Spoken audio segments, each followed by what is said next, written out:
Perfect. All right, so welcome to the finance meeting.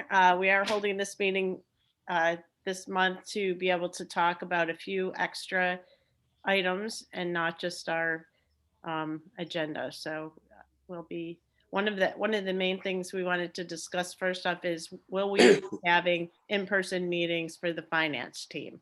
And given that we are a fairly small team, it certainly seems like we could do that, depending on how people feel, if they want to be coming in or they want to be doing it in their pajamas. I don't know.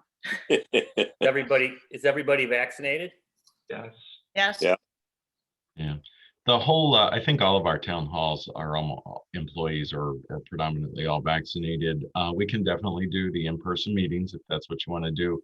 And I was talking with Terry about this and Gary, they'd come in for a Citizens Academy that we did yesterday. The only challenge with the in-person meeting is if we're all in a room together and we're using one camera and somebody's participating, the audio is not as good. That's the only downside. That is the only downside, but we can definitely do the in-person meetings if you want. We could do the hybrid meetings, whatever everybody wants to do. Yeah, certainly the audio is much better when everyone's on Zoom remotely. Even first thing this morning as we got into the meeting, Kate and Doug, the door was open between them and we were getting terrible feedback. So I think we're going to have to find some way to do that as we move back to in person. And I think if somebody wants to attend as a guest, they need to show us proof that they're vaccinated. Because if they are, they have their little card. Because I know people that are not vaccinated and they don't follow the rules for it. Yeah, it is one of those things that the people who aren't vaccinated aren't exactly the people who are going to want to say, hey, I'm not vaccinated. Yeah.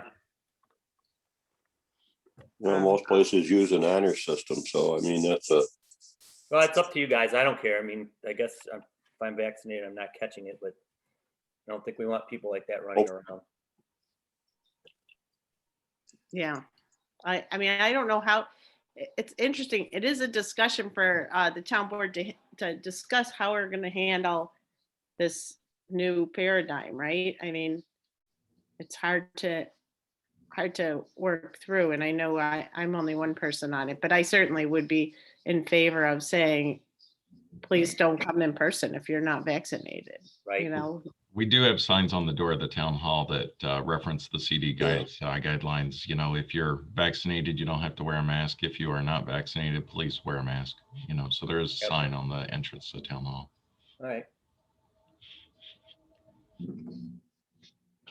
Well, whatever you decide for the next meeting, that's what I'll do. If you're going to go live, I'll go live. If you're going to stay on Zoom, I'll stay on Zoom.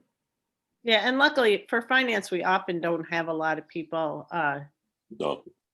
It's not that exciting for most of our residents.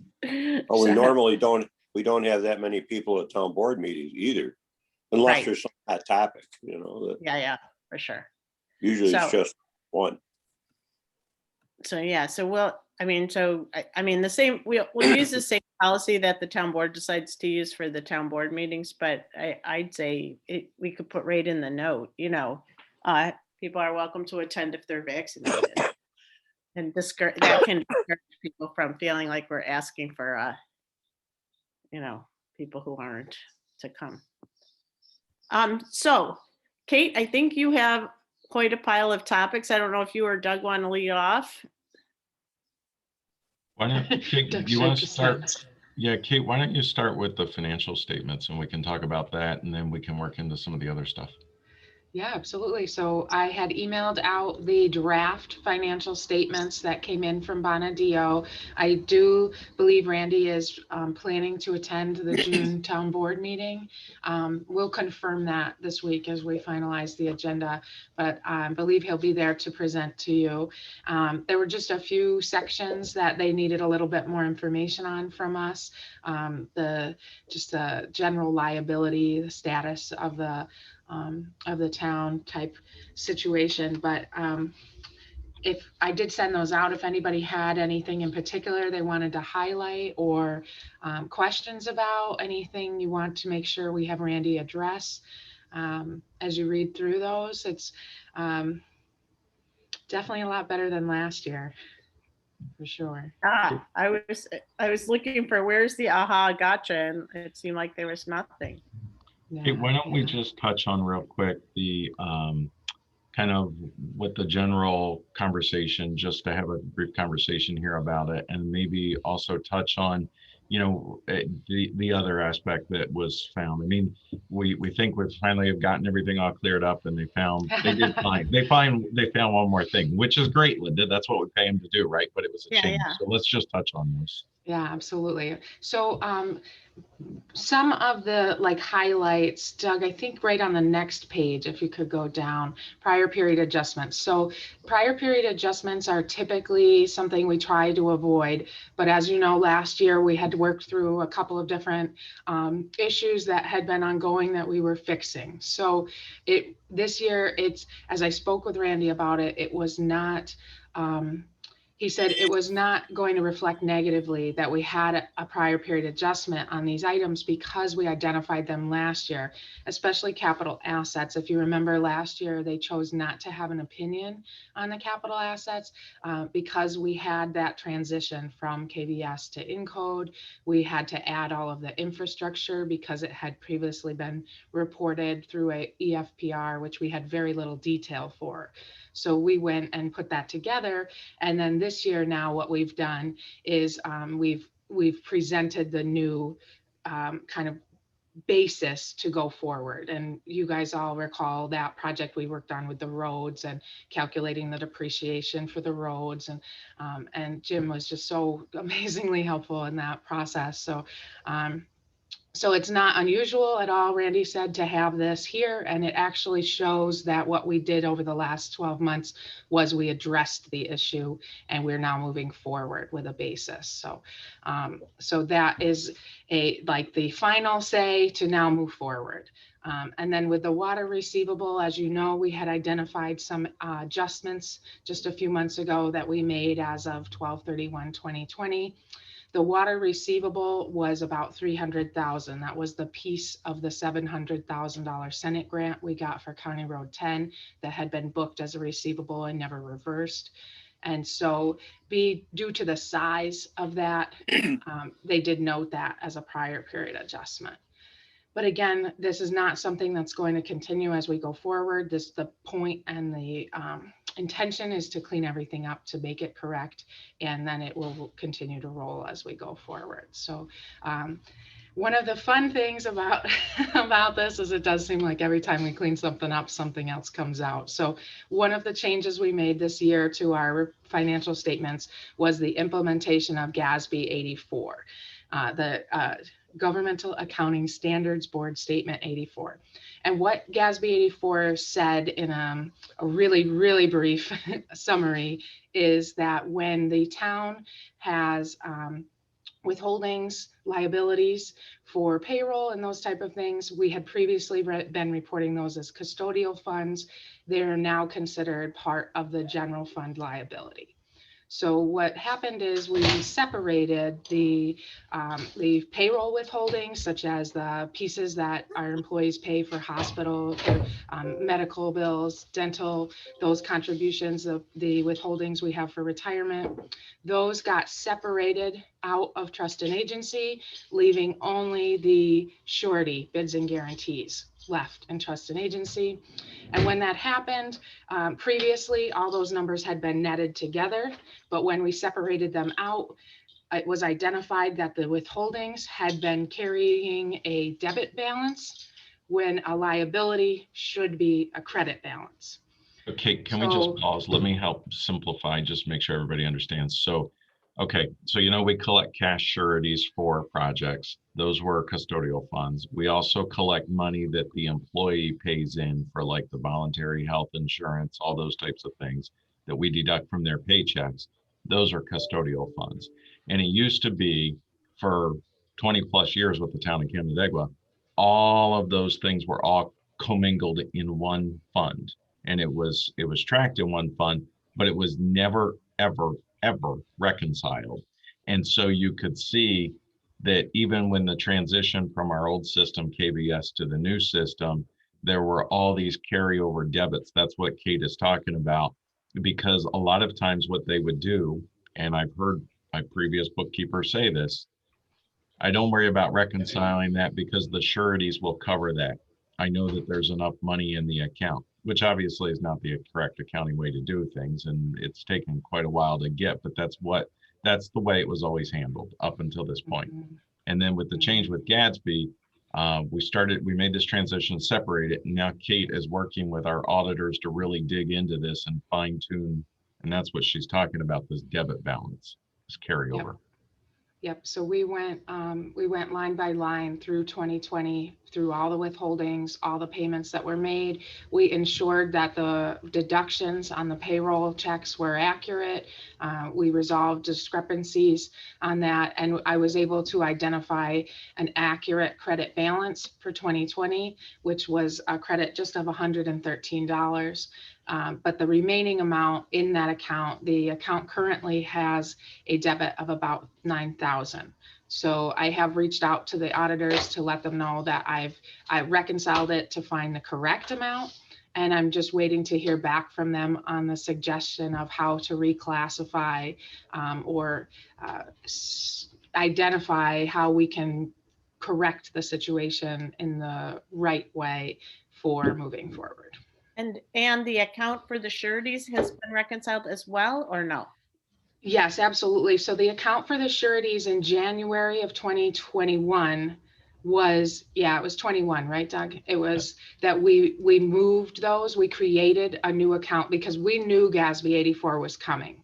We had met with Randy on that when we finalized 2019 statements. So we opened a new account with CNB in January. We reconciled the sureties with Jean's spreadsheet, which she keeps as well for all of the sureties, cash and letters of credit.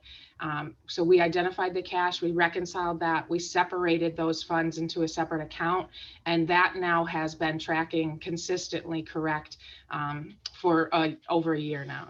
We've been using that. So as you know, we've put a lot of checks and balances in place the last number of years, but that one in particular, we're very confident that that's correct because the account itself is reconciled now, plus Jean separately, as Kate was saying, tracks all the sureties from her office when she receives them, and the two match. So we know that the sureties, in code, my spreadsheet, Jean's spreadsheet, and the bank all match. So we've got 4 different trackers that are all right on top of each other, right on track with that. And it's been working really well. Jean and I have updated it every month.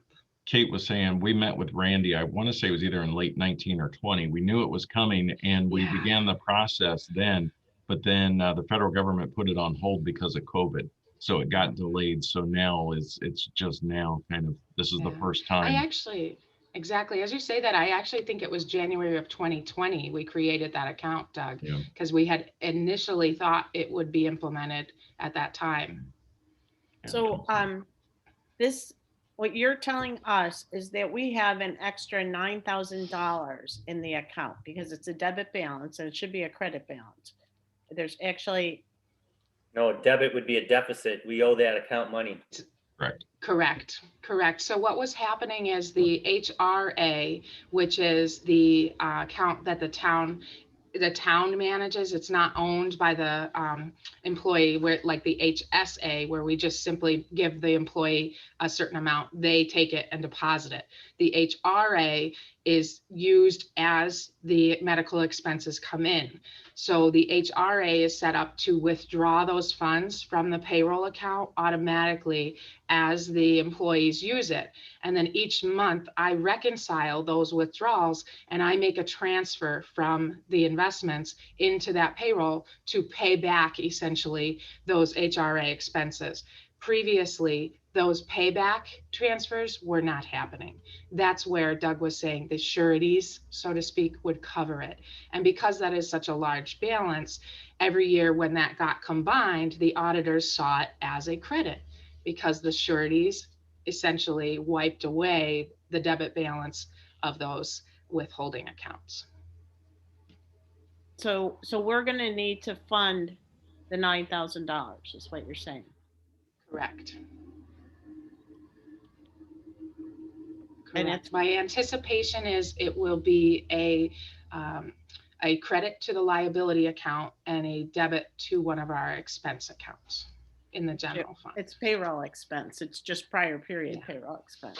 Yeah, Right. exactly. Kate has done a great job really drilling through this. I mean, we sat down the other night and Kate and I were going through some numbers and we were able to pinpoint an $18.68 charge and where that was coming from and everything. I mean, she really has gone through every single penny on this. And so we kind of know what's been going on, but there's this leftover balance that was just carried over for in excess, you can see, of our records. Going back even prior to KBS. So it was carried Yeah. over. You know, even though you're expensing it now, it's an expense that you didn't incur in prior years because you took Right. it off the liability account. You didn't take it out of the expenses. Yeah. So it's just And it's I- moving it from one year to another, it sounds like. Yep. And again, just improving our process as well by making sure we have this system in place where each month we're reconciling the HRA, we're making that transfer. Our process has improved by the ability to identify these types of things and learn from them what we Yeah, need to right. be doing. Well, and every asset account, we always have to be thinking about, the balances in our, we don't use the asset accounts very often, but they should be supported by something that we can point to. So, I mean, I think if we've got any other accounts where we don't feel like we've got a firm grasp on it, certainly, dig them out and start digging. I think this is the last Exactly. one though, isn't it, Kate? I think everything else is. As far as I know, man, I hate to say it that it's the Yeah, last she's like, one "We've because I been here said that before." last Yeah, yeah. time with the adjustments. But I do want to note that when we did the adjustments for the cash reconciliation, we actually did bring this closer. Previously, it was around 20,000 of a debt. Oh, my. And we, by doing our adjustment and reconciling cash correctly, we were able to identify and bring this balance down to the 9,000. So now we just have that last piece to write off. And going forward, Lindsay and I have been working really closely on the upcoming changes. As you know, our health insurance year starts July 1st. So the deductions will be changing on July 1st. So being that I did the line by line reconciliation for 20, I said, why not just keep going? So we've started it for 21 and Lindsay and I are working really closely to make sure as we make this transition into July that the deductions are all entered correctly and that we're tracking it and keeping a close eye on it. So this 9,000 will actually be an expense for 2020 Yes, as a result of the audit. Okay. correct. Correct, Thanks which is for nice explaining because it. then 21, we've really written all of these things off and we're moving into Right. 21 with a clean slate. Yeah, we're always trying to make sure we're as clean as possible going forward. Exactly. All right, thanks for explaining. Anything else about the audit that you wanted to point out to us in particular? I don't think I have anything in particular. Doug, is there anything that you know in the audit you wanted to mention? Not that I can think of specifically. They're still finishing it up, right? So this is the draft financial statement. This hasn't been finalized yet, but it's getting very, very close. So. Okay, well, one thing I'd like to make sure that we do in 2021 is pay some attention to our fund balances and our fund balance policy. We have a little bit put that on hold, and it feels like the auditors also are pretty understanding of the fact that COVID made a lot of planning around fund balances a little harder, but I feel like they could come back next year strong on that one. So let's try to make sure we're in as good a position on fund balances as we can be. I actually have that on my list. Oh, great. It's that leads also into another topic I wanted to touch base with you guys on is budget. So we'll definitely take a look at that through the budget process. So let's pay some extra attention as we go through the budget process on that this year, because that's really a great time to plan to either use or build up fund balance, whatever's going on with the specific. One of the questions I had for you as a finance committee, in the past, it's time to start the budget calendar for 2022, believe it or not. I know. We generally, at the June town board meeting, pass a resolution setting a public hearing for the July town board meeting on a local law to override the tax cap. We've done that for years and years and years and years, many, many years. Override the tax cap, and then we come back at the end of the year. If we don't need to override it, then we rescind the local law like we did this past year. It's way premature to say for certain, but I don't know of any huge expenses that may impact the tax levy this year. We may be able to do for the second year in a row a tax cap compliant budget. And I'm just wondering if you want to take that step like we normally would, or if you want to wait and see. It's really whatever direction the board would like to go, and the finance team, whatever you'd like to recommend. Can you do that resolution to override it at any time, or do you have to do it in July? No, we don't have to do it in July, but because what becomes tricky is it takes basically, give or say, 60 days to pass a local law like that. And that's why we've usually done it at the beginning of the process to get it out of the way and then move forward. If we get to the point, we could wait at like if we get to the point in August where it looks like we're going to need to pass the law, we could still do that in September, but that's kind of the 11th hour. It really becomes tight at that point. I was going to just ask a question relative to the water project. When do we expect to start seeing the expenses from that? Because that's going to make being compliant impossible for a year. I'm glad you asked. That's the other thing I want to talk to you about. So the water project, we had budgeted for 21 debt service and also planning for 2022. As you know, we've been planning for this project quite some time. Right.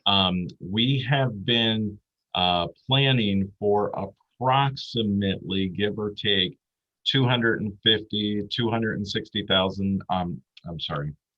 I said that backwards. The annual debt service, we've been planning, yes, 250-ish, 250, 260-ish for the debt service payment. So we need to make a decision on this bonding that we're getting ready to do on this project, which is $3.5 million. So we asked our folks, our bonding consultants, to give us 4 years or 4 different snapshots of what it would look like. This first one is 15 years, and you can see the debt service payment is $300,285 with a total interest payment of about $433,000. Pretty attractive, and it may very well may come in that the rates are even lower than this. Okay. The second one is a 20-year, and you can see that the debt service payment is give or take $230-ish. Okay, with a total interest expense over the 20 years as $715. 25 years, you can see it falls below 200 at $1 million in interest, and 30 years, you can see it falls below 200 at 1.8 million in interest. 2 things, I guess I would say. I think 30 and 25 is an absolute no. I don't see why we would go that road, because that's significantly less than what we were already forecasting and budgeting for, and it's so much more in interest. So then if we say no to 25 and 30, which was, by the way, our original plan for that water project and that bond, that $3.5 million, then we can look at 15 and 20 years with the savings in excess of $1 million in interest. And, you know, the 15 years is a little higher than what we had forecasted and budgeted. It does save some interest. Maybe the 20 years makes sense. It's an additional 300,000 in interest, but it puts us right at and just below what we had forecasted. But we need some direction from you on that. So with that said, Linda, we'll probably still be able to incorporate it in the budget process and be tax cap compliant, because it's coming in right about, even at either 15 or 20 years, right about where we were planning. So when we put that in to the budget, we didn't show a jump. We saw that we were totally compliant even with this uptick for this payment. Remember, we stair-stepped it because we knew it had been coming. So we had been planning for this and kept increasing so that we wouldn't have that huge jump. And the other thing is the tax cap compliance is the levy of all of our funds. It's not Right. specific to Right. Canandaigua Consolidated. So we were able to incorporate that. Do we Yeah. ever, do we have a reserve for debt service, Doug? Yes. So you could do the 15 and use your reserve for the difference between the 15 and 20. Yeah. Payment. Is there restriction though with the debt service reserve being general funds versus the water district not Yes. benefiting the whole town? So I Yes. don't think we can, I think that would be reserved to debt service for the general fund only. Correct. But the water fund does have 223.5, 223.5 budgeted for a payment in 2021. So that was just 21. That was the planned. We knew that we were going to have to make a payment on interest at the end of the year. So we put that in when we did the 21 budget. This would be the debt service payment then going forward on the rest of the bond. And then we would incorporate going forward for 22, the additional that we would need if we're going to go the direction of 15. So I think you can absorb the difference between the 15 and 20, and I'd go 15, but that's just my opinion. I would go 15 because $300,000 of interest is what we will pay to stretch it out for 5 years. You know what I'm saying? It's additional almost $300,000 worth of interest to give you to another 5 years of debt. It doesn't make any sense to me to pay that much for that year, those 5 years. The difference between 15 and 20. I'd pop in for a sec. I don't know if anyone's thought of the ARP money. I know it can be used for infrastructure, water projects and stuff like that. If maybe a portion of that can help. I would go for the 15 years as well, obvious reasons, but when that money becomes available, I think that's also part of our discussion that we're going to have is how that money is going to be spent. And how long aren't we restricted on the number of years we have to use it to? So You there's have to have a couple things plan about- for it. You have to have a plan for it. I don't know, if you plan for it over the next however Maybe many not years, does that count as using it if you're encumbering it or whatever? Okay, thank you.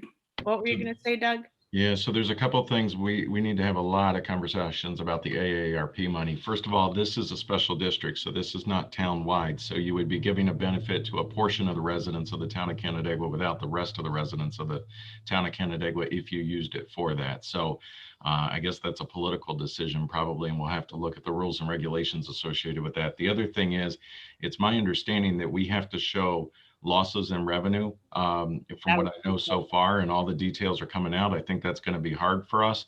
And Yeah. otherwise, we actually have to return the money. So I know half of it we're supposed to be receiving by June 24th, with the rest of it to be reimbursed. But there is specifically a clause where it does have to be returned to the federal government if you're not able to show all that. So I still think we have a ton of work to do on that. I know that there's a lot of municipalities that are just running around saying, hey, look, Free the money's money. falling from the sky and we're going to go use it. But I don't think that's a very prudent approach. So And you bring No. up a good point, Doug, as the federal government says that it could be spent on small businesses and helping small businesses, but that's the same.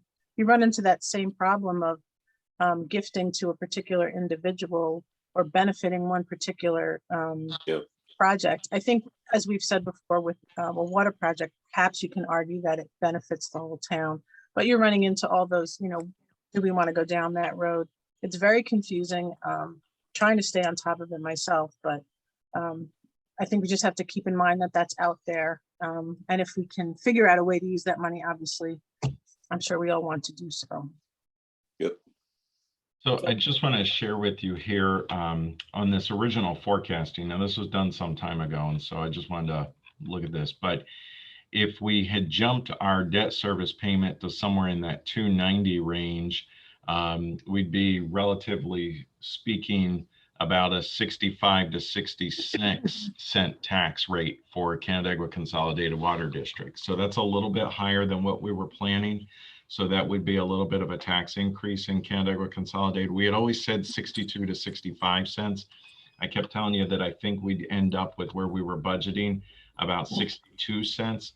I'm very confident that this would bring you in at the 62 cents. This may push you up to that 65 cents, just so you're aware. I think, given that inflation is more likely than less likely this year, it seems.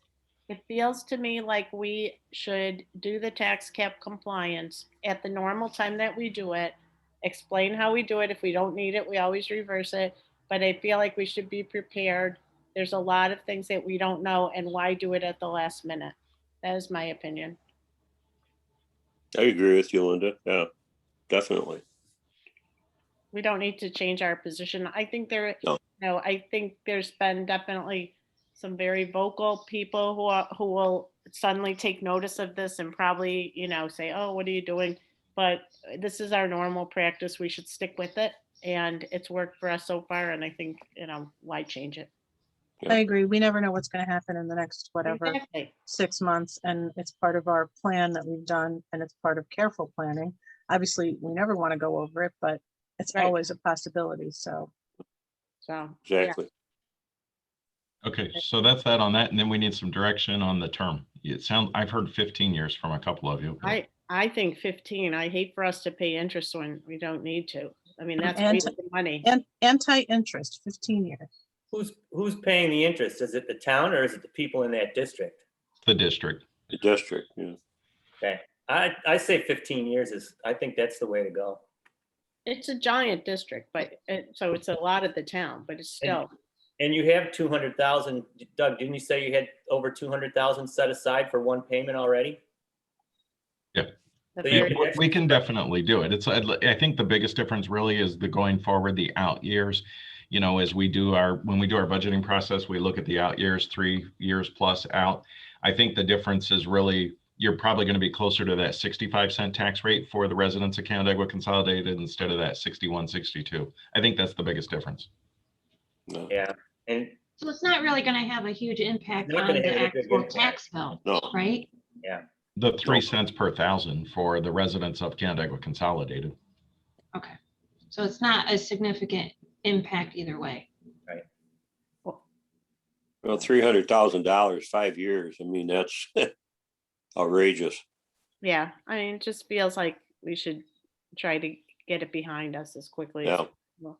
And what's cool is this is essentially the same thing that we did with the highway building, where we did the 15 years and we saved millions of dollars in interest. And we're doing the exact same thing with this. When you're talking about 400,000 in interest versus the original plan was the 30 years, 1.8 million in interest. Right.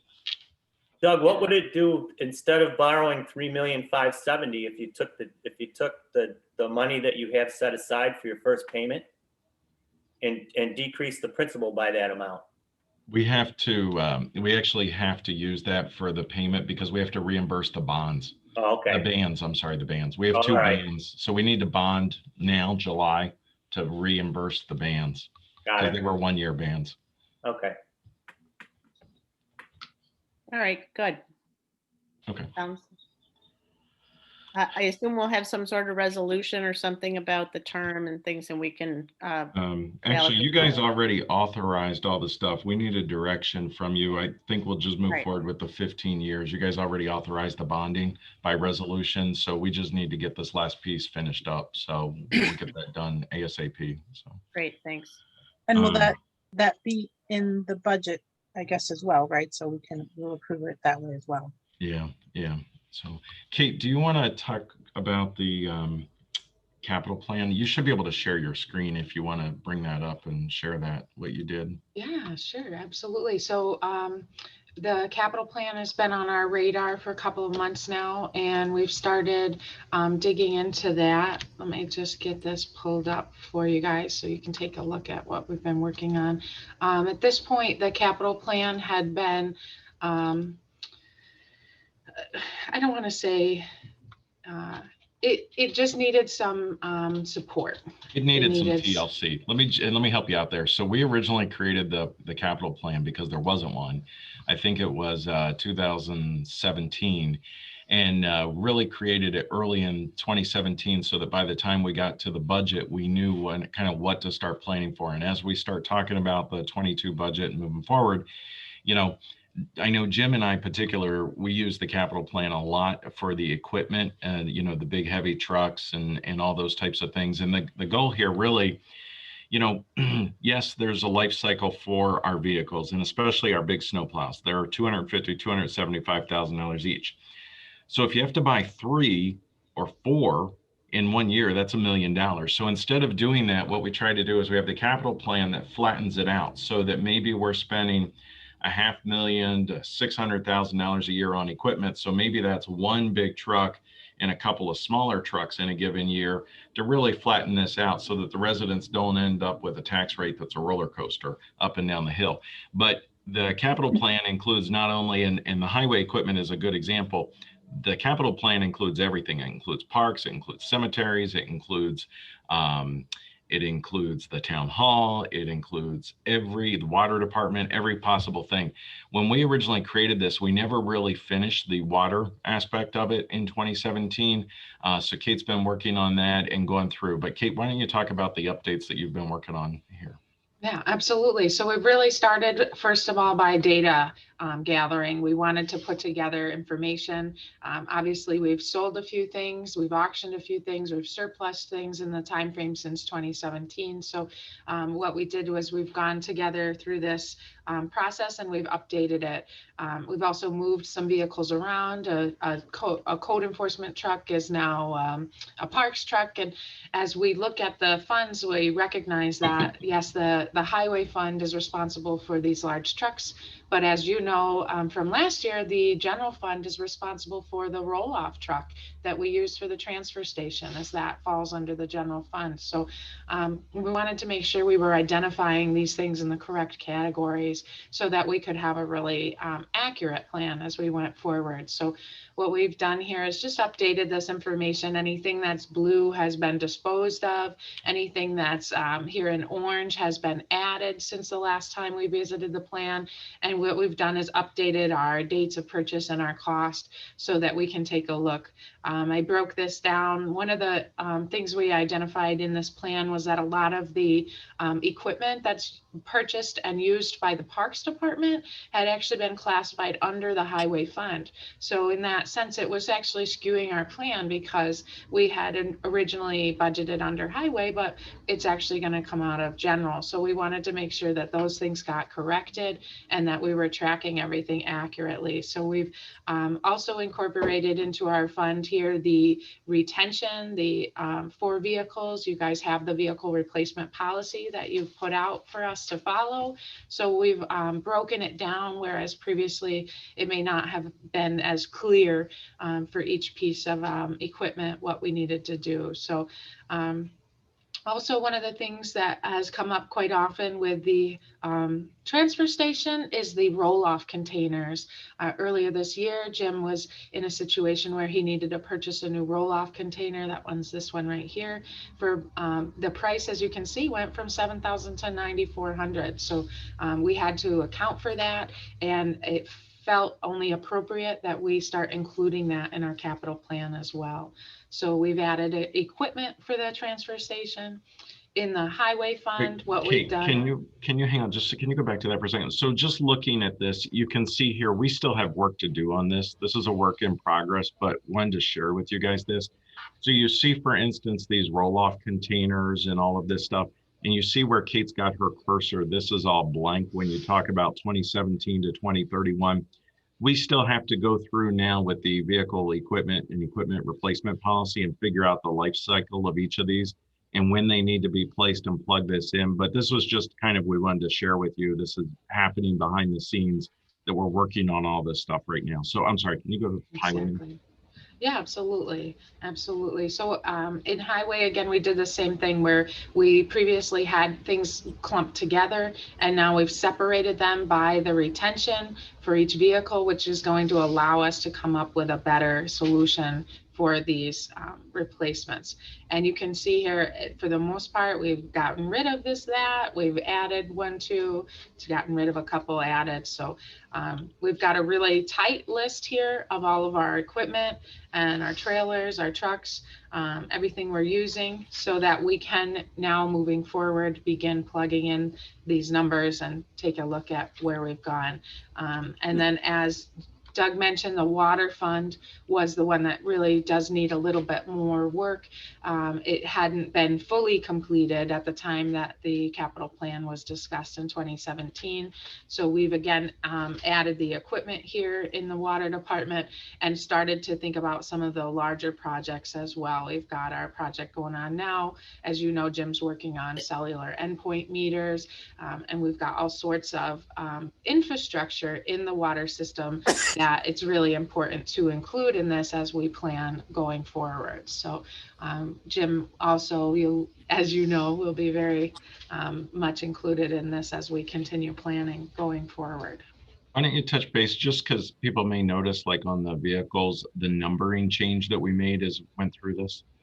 Oh, yes, absolutely. So it's kind of always been a challenge, I think, Jim, since I've been here, I would say, to number the vehicles. There's always been a little difference in how the process worked. And so Caitlin and I sat down, we talked about it, what would be the best thing for us to do going forward. And what we decided to do was we wanted to be consistent. So we looked at Encode's fixed assets, and we said, how are those identified? And currently the water had been 400s, the equipment had been 200s, and we said, why don't we do that? So for water, all the vehicles are now going to be a 400. The next vehicle in line simply gets the next number in line. That way we can keep track, and we don't have, for example, truck one, oh, that's the old truck one. Now we have the new truck one. We just go from truck 6 to truck 7 to truck 8. And when truck one's gone, truck one's gone. That's my favorite. I tease Kate and Jim all the time that at one point in time, just recently, I saw 3 truck ones in the back, and it becomes a tracking nightmare when it comes to finance. So. Yes, it definitely does. It definitely does. And then we also included parks in this. So the parks vehicles are now 500s, and they'll be lettered with 500s, and they'll be easily identified as these are parks vehicles. There will be no question whatsoever which department is operating these things. So just to give you a breakdown, the 100s are all of our town hall vehicles. So our development office, our town manager vehicles. The 200s are our highway vehicles, including small and large trucks. There's no point in making it more complicated for ourselves. We're just going to keep them all in 200s. Our 300s are all of our equipment, any tractors, skid steers, excavators, loaders, mowers, all of that's in the 300s. And then we've got our water vehicles in 400s and our parks vehicles in 500s. So now the inventory spreadsheet that we keep for the highway department, the capital assets, the general ledger, and the capital plan all have the same numbers for every single piece of equipment. And when we talk about checks and balances, and I mentioned this earlier too, but we put a lot in place in terms of checks and balances. So there's the capital plan that Kate is showing you now. We have a vehicle inventory list. We have a fixed asset policy that includes all of these. And then we also, each year when we do our insurance, each April, May, usually I'm bringing insurance to you and I'm sitting down with the insurance agent. They also have a list of all of our equipment and vehicles. It's also going on there. And these all jive, and that's really what this is all about. And I know that this is tedious work, but Kate's done a phenomenal job in bringing all this together and importing this data so that we know that we have a record of everything, so that if you, as a town board member or the general public, wants to ask a question about our equipment, there's any number of places and it all matches so that we know exactly what's going on. And then when it comes to the budget, the capital plan in particular becomes critical, because then we can say, okay, in 2022, I can see, looking at this chart right here, that it looks like we're supposed to replace the 2001 1/20th CCAT grader or CAT grader. So, as we go through that process, that's where we pull this information and we have these discussions as we work on the budget. So anyway, Kate, thank you for going through that. There's still work to be doing on that, on this. I wanted to share this with you since we had the extra meeting this month, and just let you know kind of what was going on behind the scenes. Doug and Kate, I think this looks really great. Do we have something similar for our buildings? It's actually part of the same, it's in the summary section.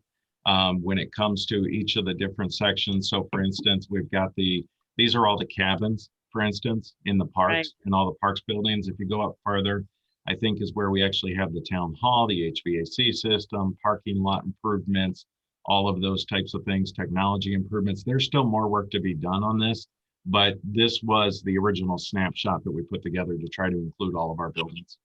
All of our buildings also appear on the fixed asset policy in the fixed asset inventory, and they're also on the insurance list too. Yeah, it just feels like, you know, there are certain things that might be a little bit more recurring, like, Right. but I think the time period for building repairs are so much longer. Right. Might be hard to get it into a spreadsheet. But like, for instance, right here on the screen, I can see on my screen right now, you see our list of cemeteries. And this has come up because I just recently had a conversation with our new town historian, and he brought to our attention some improvements that need to be done in some of the cemeteries. Now, again, we need to plan for that and budget for that. Obviously, the town board could always make changes to this, but this works out much better when we have every single department planning long-term for the improvements that need to be done so that we can incorporate that in the budget process. And, you know, we did significant improvements with Hun Cemetery. That was originally a 2019 budgeted item that got carried over a little bit as we had to do survey work and then fencing and flagpole, bench. Hun Cemetery looks great now. There's a few little things to finish up with it. But we did significant improvements to Hun Cemetery over the last couple of years. And then there was money that was originally put in for Wolverton Cemetery for us to work on that. Fortunately enough, we had a Boy Scout that donated a lot of that work as an Eagle Scout project. So that kind of got, but when it comes to tombstones and fixing headstones that I know Leaf is very passionate about, and he's going to be working with Lindsay on that since Parks handles all of our maintenance in our cemeteries.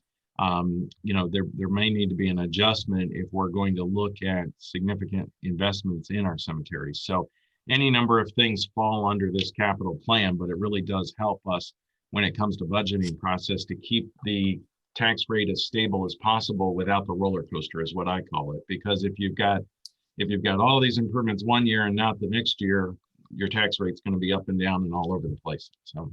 Right, and I look at the cemeteries, you know, it would be unrealistic going forward to assume we're going to be getaway free on there. So as we go forward into the budget cycle, some amount, even if you can't identify which cemetery, needs to be in there for work that a fence falls down, you know, repair or whatever. I don't know what could be needed. For sure. Yep, exactly. The next step I'll be doing is meeting with each department to talk about their individual upcoming needs. And then we'll start building this and putting things in accurate and detailed. Okay. Was there one more thing on your list, Kate? I think I had debt service, audit review, and update to the capital plan. That was on my list. Yep. That was, you guys got my list too. Very good. How about you, Doug? We've got everything? We got everything. Does anyone on the town board or on the committee have any questions? No, Good meeting. And do we think next week we should plan for in person for this meeting if for people who feel like they would like to, or what do you want to do? You're welcome to. You're welcome to. We can definitely accommodate it. We used the Oriana room yesterday, and there was an audio issue, even worse than normal. So we're going to try and get that fixed. Hopefully, we'll get that fixed today. But if you can't get it fixed, send us out a note so we don't come in, because I would rather people be able to hear than not. But it would be nice to be in person if we can. And the other thing you could do, if you want, it's completely up to you. And I know Kathy and I had emailed back and forth. You're always welcome to bring your laptop. If you have a laptop or some other device, you could bring it with you. You could connect to the town hall Wi-Fi and still have that camera in front of you, even if you're sitting in a room together. Yeah, I think that I would plan to do that myself. And the thing I was worried about was the feedback that we were experiencing with people sitting too closely together, but we could also just try to monitor keeping ourselves on mute if we're not the only ones speaking.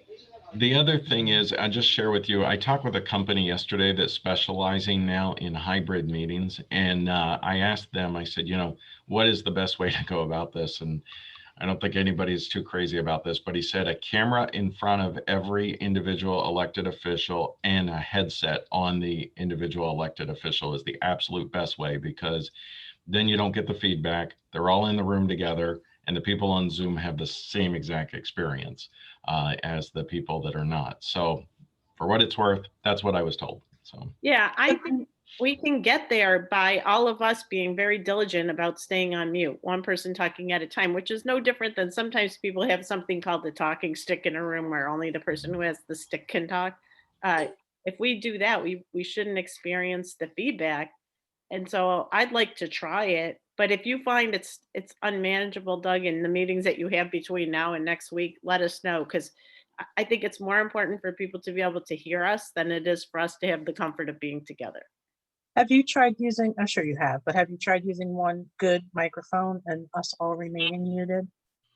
yeah, so and that's kind of similar how we used to do it, where Right. we had gotten a better microphone that plugged into the smart board, and then we had the individual microphones that we had mixed results with, right? But that kind of pointed, they synced up to a speaker, and then that microphone was with that speaker. That helps a little bit. But it's That helps in the Anna Linda room. That helps in the bigger room. The Oriana room, which is the conference room below my office, that's too small for that. That doesn't really work in there. So unfortunately in that, we have the one camera at the front of the room with mixed results. The audio is not terrible in that room usually. Yesterday it just wouldn't work at all. I don't know what in the world's going on. I got to work on that, but usually that will work for that room. Although I can tell you the only challenge with that, and we see this with planning public works meetings specifically, very similar situation when they're in the conference room and they, like, Jim may be sitting towards the TV and he may turn to look at Terry and say something, his voice is then projecting away from the microphone and it becomes very difficult to hear. So that's the biggest challenge with using a single camera microphone in the room. I know in the county, we have one of those microphones that use for like telephone conferencing right in the middle. And that seems to work. So I don't know if that's something that we could look into. Yeah, we'll try anything. So we'll definitely work on it. all right. And I think the plan is to, just while we have the majority of the town board members here, the plan is to do the town board meeting in person and hybrid. So we'll try it in the Anna Linda room in person, and we'll also have the Zoom for anybody that wants to participate and try it, right? That's a question, right? I think that's the plan. That sounds like a great idea. I mean, Zoom has really upped the interest in our meetings, and I think that's a positive in general. Yeah. Yes, I see a thumbs up from Jared. He said he might have audio issues. He sent me a message, so I think he's in agreement with what that thumbs up means. That's what I think. Yeah. So. Yeah, Doug, you and your team are doing a great job. Thank you, Joe. Yes. Terry, did you have something you wanted to say? No, talking stick that you were mentioning, what would you use that if someone else tried to talk while you were talking? It's also very effective when you want to beat someone else up while you're talking, while you have it. Good. Well, hopefully we don't have to go that far. So. I don't know if everyone caught Jared the mime's hands clapping too. He's doing a little mime show down there. But all right, I think we can adjourn, or what do you think? Yep. All right, so meeting adjourned, and talk to you next week. Have a good week, everybody. Thanks, everybody. Take care. Take care. Bye-bye. Bye.